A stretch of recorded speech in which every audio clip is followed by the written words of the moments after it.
Hello everyone, it's Darkseeker here again. Welcome back for another video. Now, we're going to be playing a bit of Big Spell Mage in this video. But before I get to that, I just wanted to showcase a cool deck. A deck that's been doing pretty well for me as we head to the end of the April season. Now, it's a deck that I featured before, a couple of weeks back I think, but before we get to Big Spell Mage, let's just revisit this deck here. This is Get Meowth's Reno Lock, and it's one of the most versatile decks that you can play. It's one of the most flexible decks that you can play, and in particular, I've been having a lot of good luck against aggro paladin, dude paladin, whatever you want to call it, paladin with dudes. This deck has won me 3 games, pretty much 3 in a row I think, against dude paladin. And there's one card in particular that has facilitated those wins, and it's Despicable Dreadlord. That card, when put on the board against an army of 1/1 dudes, well, it's an absolute massacre. The dudes just die. And if the paladin cannot remove the Dreadlord, well, no dudes are ever going to stick onto that board. Unless, of course, they can play dudes and buff them on the same turn. But in the last 2 games, they couldn't remove it. And even with a hero power that summons 2 dudes, I mean, it meant nothing. The Dreadlord just carried the game. So this deck here, the Get Meowth Reno Lock, so incredibly flexible. You have healing in Reno Jackson, you have Zola to return Reno, and you have various bits of AoE. So it's just a really solid, flexible deck. Now, 5 dudes on the board here.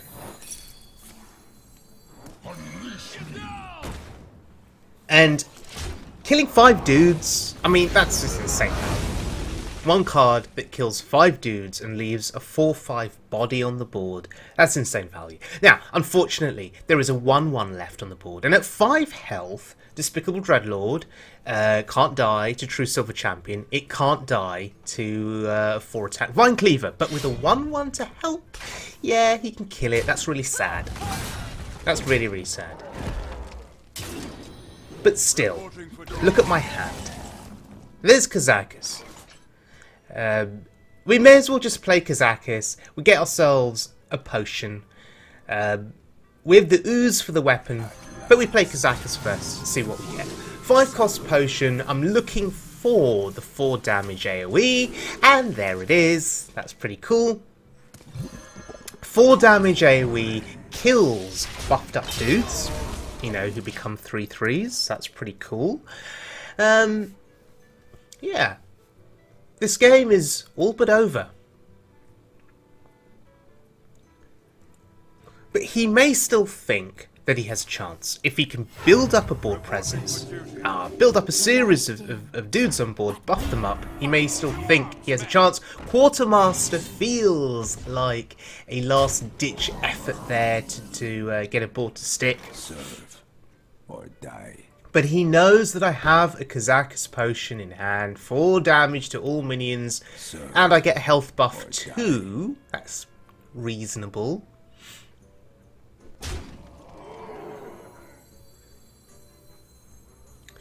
So, cast the potion, trade in the Void Caller, and we're just going to return Kazakis to hand.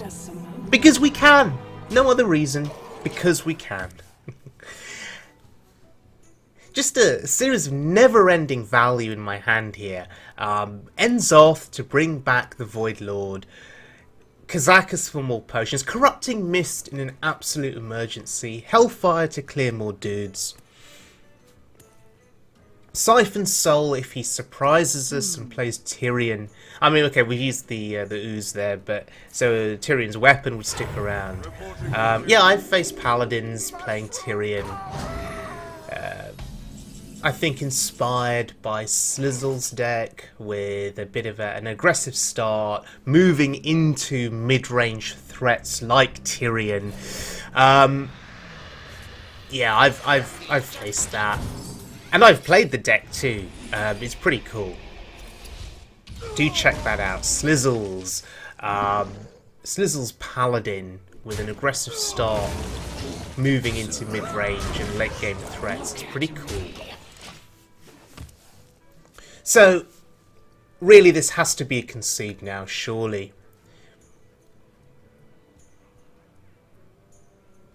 Oh, handle it, raid leader. Oh, and another handle it. Okay, yes, we are handling this very, very well. Raid leader is a fascinating card. It's a card that really never saw much play. Beyond, what, the first 6 months of Hearthstone being released in 2014? I think once Nax came out and GVG, I guess, Raid Leader disappeared completely. Strange how a card like that can make its return. But, yeah, this game is pretty much over. We hellfire away. Clear board. Kazakus Potion. Does it even matter? No. Maybe I should have Kazakus first. Look for a potion that could have damaged his face. Didn't even matter. Rank 2. And that's pretty glorious, because I've not hit rank 2 for quite some time. So it feels good to finally get rank 2 again. Okay. So, now that we've got that out of the way, just want to showcase that deck. Let's move on to the deck that I am playing and focusing on today in this video. And it is Big Spell Mage. Now, this is a standard mode deck, and I have an Asia account. Most of my games that I feature on my channel are from EU, but I also have an Asia account. When I get bored of EU, when I get to a rank that I'm happy with, sometimes I will just transition to Asia. And Big Spell Mage, one of my favourite decks. I don't own that many cards on Asia, but I own Frostlich Jaina, I own the Lich King, and I crafted Dragoncaller Alana just because I'm a massive, massive fan of that card. Yeah, not sure how smart that was, given, you know, how little resources I have on Asia. Unlike on EU, where I have nearly 100,000 dust, on Asia I have very little dust. But still, Dragoncaller Alana, one of my favourite cards, just because of the effect. And going in something like a big spell control style mage with Frostlich Jaina, it seems to make sense to include the card. And this deck here, using some Witchwood cards, Voodoo Doll, phenomenal, phenomenal card. Goes very, very well with Frostlich Jaina's hero power. And, well, really, the purpose of this deck is to keep control of the board, to use your various bits of AoE, and then to build a late-game army of water elementals with Frostlich Jaina, and to win the game. There are armor-gaining effects in this deck with Arcane Artificer, and one of my new favourite cards, Arcane Keysmith. Really cool card. Getting a free secret in play is pretty effective. So let's have a look at 2 games of this deck in action on the standard mode Asia ladder. Okay, going up against a priest. Now look at my rank. This is quite funny. Rank 17. We go from me being rank 2 to rank 17. Feels amazing. Okay. So the metas at the different ranks, they do differ sometimes. And people's playstyles do differ a little bit as well. So, this is a priest who plays an Ulshire cleric, a rank 18 priest, no less. So we have to kill the cleric, we can't let it live. But he makes the smart play. Now, at this rank, one thing I've noticed is that people just go face with the cleric and not draw a card. No, this priest is a smart priest. He knew he had to draw a card. Now, mind control. Ooh, so this is clearly a spiteful priest. So on turn 6, we can expect Spiteful Summoner. We can expect a big threat to be generated that will be either an 8 mana or a 10 mana threat. But until that point, you know, we're just happy to tick along. Not much to do for us. Okay, and there be dragons in this deck too. So Spiteful Dragon Priest is what we're up against. Witchwood Piper is a pretty cool card. It's card draw, right? It's card draw that puts a body on the board. I think that's pretty reasonable. And this is where Doomsayer is so good. It's so good. I'm just going to preemptively ping the minion just in case he kills the Doomsayer. Now, Doomsayer that can't be answered, and as you can see in this case it can't be answered, means initiative goes back to me. And once again, he'll be reacting to what I do. The question is there anything for me to do? No, there isn't. That's really unfortunate. But in a couple of turns' time, 3 turns' time, Frostless Jaina will come down. Notice that I kept Jaina in the mulligan, just because I think it's so good in this matchup. The sooner you get Jaina down... Oh dear, Emeris. The sooner you get Jaina down and generating value from water elementals, the better it is. Now, I'm just going to, you know, use my polymorphs here against his big threats. I need to just, you know, try to ensure that his board doesn't get too big too quickly. Because there'll come a point where these big spells and these, you know, spiteful summons, there'll come a point where they will just generate such massive minions that my 2 damage AoE blizzards and my 4 damage flame strikes won't actually clear board and actually won't do enough. So there's polymorph number 2 gone. So now I'm out of polymorphs and I'm going to have to rely on my AoE. There is an argument to say, well, maybe I should have just let the board build up a little bit more, see what else comes down, and then consider what I want to polymorph. Okay, it's turn 9, and it's time. So now, our hero power becomes all the more powerful, all the more threatening. Because now we can generate water elementals, and he's going to have to play around that as best as possible. Oh dear. Grand Archivist. I assume he's looking for mind control here to steal the water elemental. It's a pretty good steal. Yeah, there it is. It's a pretty good steal. And now this board is looking ridiculously threatening. So I need to decide here how to proceed. I want to kill the Archivist, but I may start off with a bit of AoE. Okay, 6 damage. Okay. That's pretty good, because now I can ping. Okay. So, we're in a good position now. What was quite a threatening board, quite a dangerous board, has more or less been neutralised. And there's second Spiteful Summoner into my control.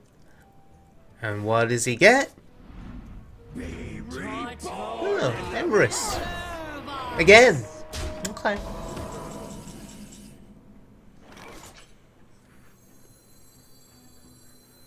Reality woven.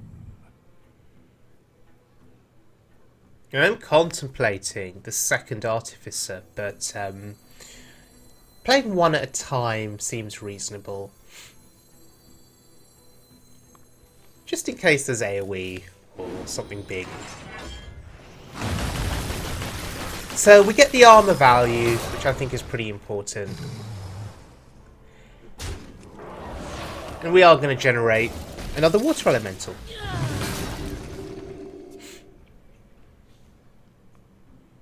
We can deal with Emerus next turn.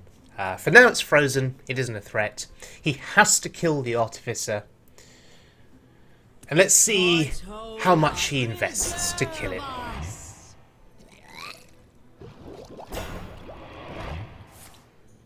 Okay, doesn't invest anything at all to kill it. Interesting.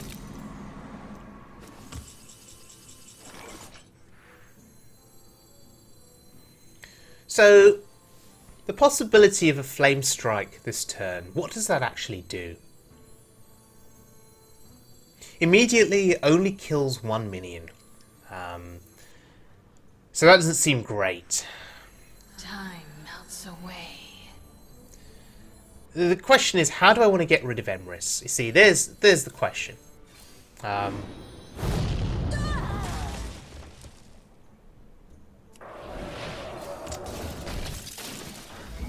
See, maybe for the time being, we hold that voodoo doll, just in case there are any more big threats that come down. We hold the voodoo doll. Emerus is frozen, and really now, to stop me generating more water elementals, he's going to have to find a way to heal that up and to protect it. It'll be interesting to see what he has, what spells he's got that can enable him to do that.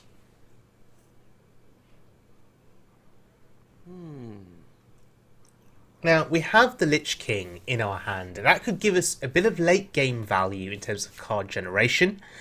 As the witch commands. Oh wow, okay. That's a big taunt. That is a big, fat taunt. And now, the Voodoo Doll, that's a really awesome target. So you may have seen a few times I was hovering over Voodoo Doll. Counterspell's really, really good here in this game. I was hovering over Voodoo Doll, pondering whether to use it. I'm really happy I held back on it. And at the rate things are going, we're gonna finish this game on 30 health, which is pretty awesome. Engaging TC-130 into dislocator. Wow. He runs Mind Control Tech. That is incredibly greedy. His deck doesn't look to be a fully optimized version of Spiteful Priest. Maybe there's some card choices, some things he's put in to compensate for not having certain cards. Or maybe this is an Asia thing. Maybe on Asia server, maybe Mind Control Tech is a thing. Asia server does have its own quirks, its own style of play. So maybe Mind Control Tech is just a thing that people do on Asia. I don't know.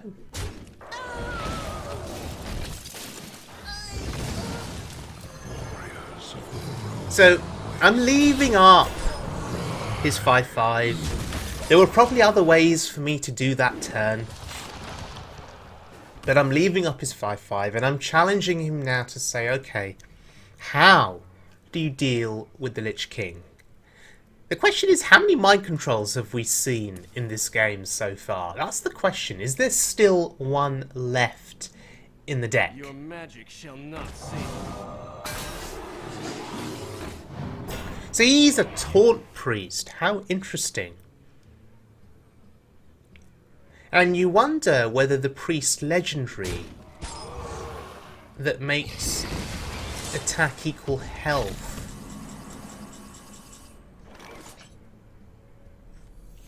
you wonder, where is that?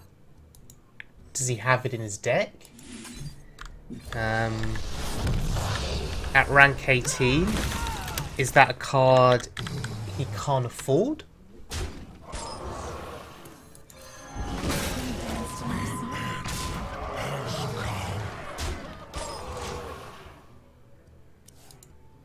So, yeah, Lady in White. Are we expecting that, given the taunts he's played?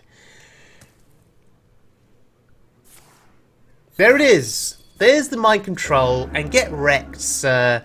Counter spell, so very good. Yep. It's game over.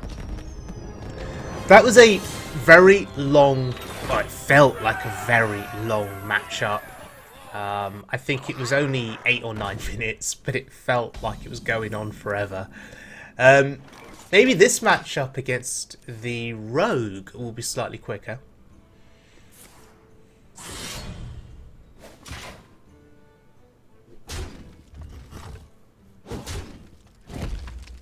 So this feels like a bit of a tempo rogue, perhaps. And we should be favoured because of our AoE, which we have drawn in our hand. It'll be interesting to see how he paces out his threats.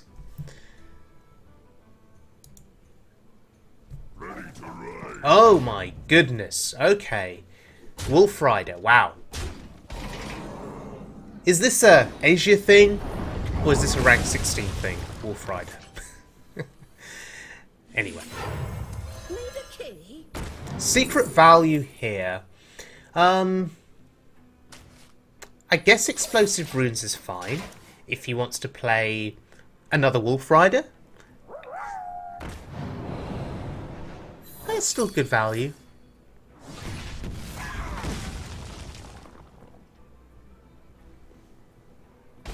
And there we go. We maintain control of the board with our 2-2. Now, I'm just going to push a bit of pressure here. Actually using Weapon Destruction on a 1 durability weapon. It feels wrong. It feels really, really wrong. But it's got me something on the board, and I think that's pretty important. Out of my jungle.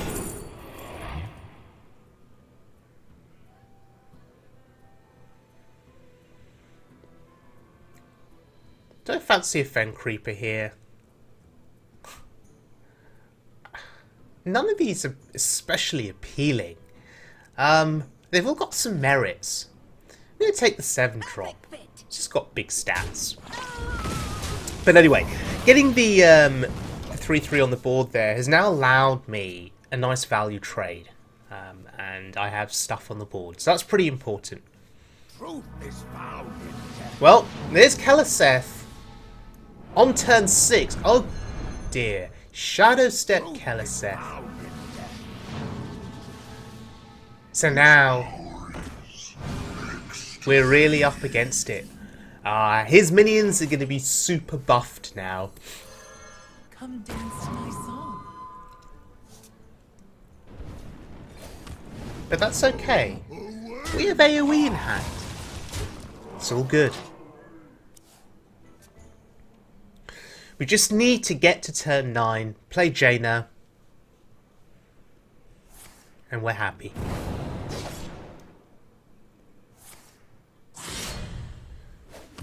Three 6 water elementals with freeze effects and healing, I think, do surprisingly well against, you know, super buffed minions that a double Keleseth rogue may put down on the board. So, yeah, we just got to get to that point. So there's my turn 7 play. But actually, in this instance, Amazing. I'm just going to gain some armor.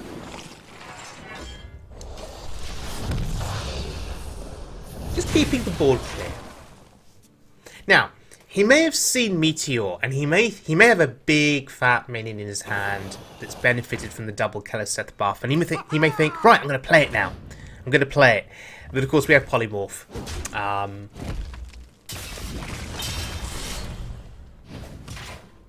I thought for a moment he was going to leave the Artificer on the board. Nope. Okay. We're in a really good position here against this Keleseth rogue. And we're just able to use our AoE liberally. Just because this deck has so much AoE in it. And the board has been cleared. How much more will he want to commit? Tempo Owl? This guy's toast. Okay, just so we can get the 2 damage from the agent. That's interesting. Wow. He's out of threats, more or less. Do not fear Even with the double Keleseth buff, those who wield it. it's not really enough for him. At most, he can play those 2 cards in his hand and put 2 additional threats down the board, but then he's going to be top decking every single turn.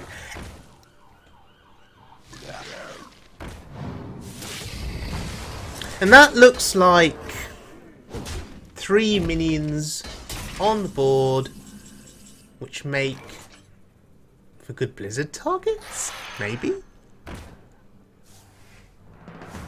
Ah, Flame Strike.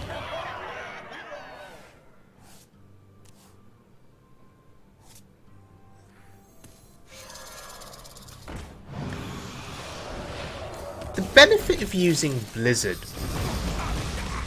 would have been to weaken those minions and to have set them up for Flame Strike. But there's no need. I'm at a very comfortable health total. I don't benefit as such from a small number of minions being frozen. My health is high enough that I can take some damage. And generating this water elemental and holding on to my AoE could be a better long-term strategy.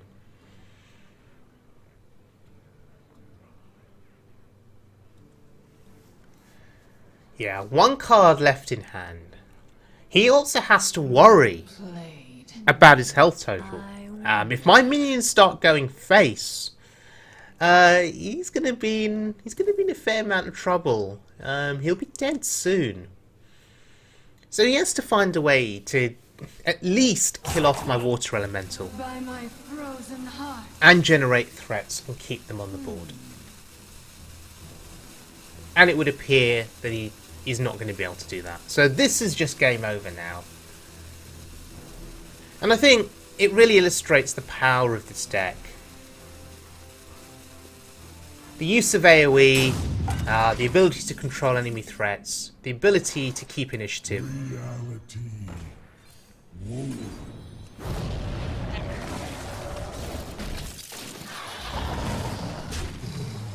And when you have 2 artificers in the deck, sometimes you can be liberal with your use of 1 artificer, and your opponent will do silly things to try and get rid of it. You know, and if that's charge, damage that's going into an artificer and not your face, well, maybe that's a good thing, like we saw in that game. Right, so Asia's Big Spell Mage, or the Big Spell Mage that I played on the Asia server. Because it's one of the few complete decks that I can actually play on the Asia server. And one of my favourite decks, actually, just because of Jaina. Jaina is one of my favourite legendaries in the game. Just that ability to generate water elementals is phenomenal, and I may have played this deck on my channel going back a few weeks, a few months back, but I think this is the first version of Big Spell Mage that I've played that has the Lich King in it, and just that extra value from the Lich King. Once you've seen your opponent sort of use AoE effects, use single target removal effects, if you can get to that point where you can play the Lich King, where it can stick on the board for 3 or 4 turns, then you're going to get some kind of value from it. My problem with the Lich King is if it lives for just 1 turn and you get 1 card. Quite often, the Lich King card that I get isn't useful. Army of the Dead, for example. It's a card that I can't really use. But if it stays on board for 3 or 4 turns, then I'm guaranteed to get at least 1 card that has value in the context of that game. But generally speaking, I can sometimes go 2 or 3 turns just getting useless cards that I can't play. But yeah, still the Lich King is a big threat. It's an 8/8 and it's a taunt, so I guess it has value. So, big spell mage on Asia, fun deck, effective. It's good against a variety of different decks. The multiple AoE effects can help you stall the game. You can chain them together over successive turns to clear big boards. You know, Blizzard into Flame Strike is 6 damage. That's pretty cool. Dragon's Fury over 2 successive turns, it can be enough to clear, you know, some giants, for example. So, you know, there is consideration there for beating decks that can put out big threats very, very early, like Giant's Warlock, for example. Especially if you're playing this on wild mode, where Naga Sea Witch rules supreme. And if you were making this into a wild mode deck, you know, what would you put in and what would you take out? That's an interesting consideration to think about. So thank you very much for joining me, everyone. I hope you enjoyed the video. I hope you guys have had an awesome April season on either the standard or the wild mode ladder, whichever one you tend to play. But we're looking forward to the May season that will soon be upon us. And yeah, I guess we'll be transitioning back into wild mode and going from there. Oh, and also congratulations to the 2 winners of the PAX contest. You know, so 2 people winning 30 Witchwood packs each. That was pretty awesome. And I'll be doing more giveaways, more competitions, more contests in the near future. So do keep your eyes peeled for more of those. So thanks again for joining me, everyone, and I'll see you guys all again very soon for more Hearthstone fun.